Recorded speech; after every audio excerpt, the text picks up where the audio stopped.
สวัสดีครับเพื่อนๆผมปีเตอร์จากปีเตอร์เทคนะครับวันนี้นะครับผมจะมาโชว์ให้เพื่อนๆดูนะครับว่าถ้าหากเราใช้ไมโครโฟนนะครับบางทียิ่งไมโครโฟนแบบชนิดที่ไม่มีแบตเตอรี่มาด้วยนะครับอย่างสมมติตัว Rode Micro ตัวนี้นะครับซึ่งเป็นไมโครโฟนซึ่งผมใช้มาแล้วก็เอามาติดโดยตรงกับคาเมราเลยนะครับตัวนี้เป็น Canon ใช่ไหมครับ 5D ซึ่งมีพอร์ตให้เสียบไมโครโฟนเข้าไปนะครับปัญหาคือว่านะครับมันมีเสียงwhite noise นะครับหรือเสียง hissing sound นะครับแบบนะครับ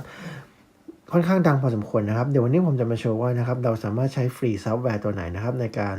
ตัดเสียงรบกวนตัวนี้ได้นะครับโปรดติดตามชมนะครับเอาละครับเริ่มแรกเรามาฟังวิดีโอที่ยังไม่ได้ตัดเสียงรบกวนนะครับ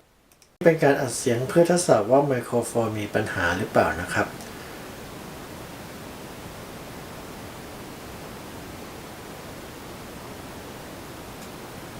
ต่อไปเราจะมาฟังเสียงหลังจากใช้ Audacity ตัดเสียงรบกวนแล้วนะครับเป็นการอัดเสียงเพื่อทดสอบว่าไมโครโฟนมีปัญหาหรือเปล่านะครับ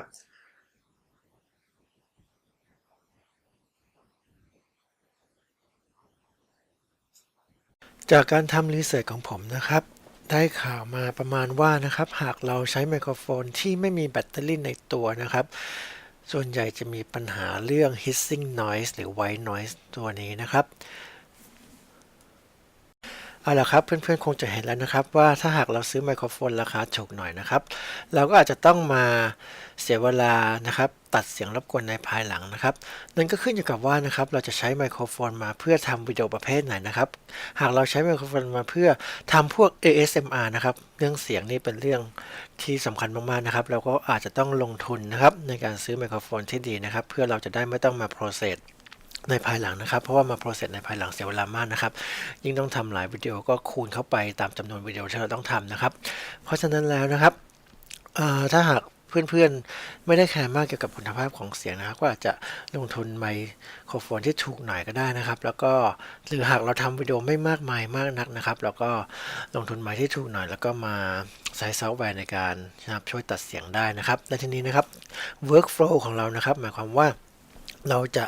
วางแผนในการ process วิดีโอคลิปของเราอย่างไรนี่ก็สำคัญนะครับเพราะว่าถ้า workflow ของเราดีนะครับเราก็จะช่วยประหยัดเวลาไปเยอะเลยนะครับในวิดีโอรายละเอียดเกี่ยวกับการใช้ Audacity นะครับผมจะขอทำแยกนะครับซึ่งเพื่อนๆก็สามารถติดตามชมได้นะครับขอบคุณมากครับสวัสดีครับ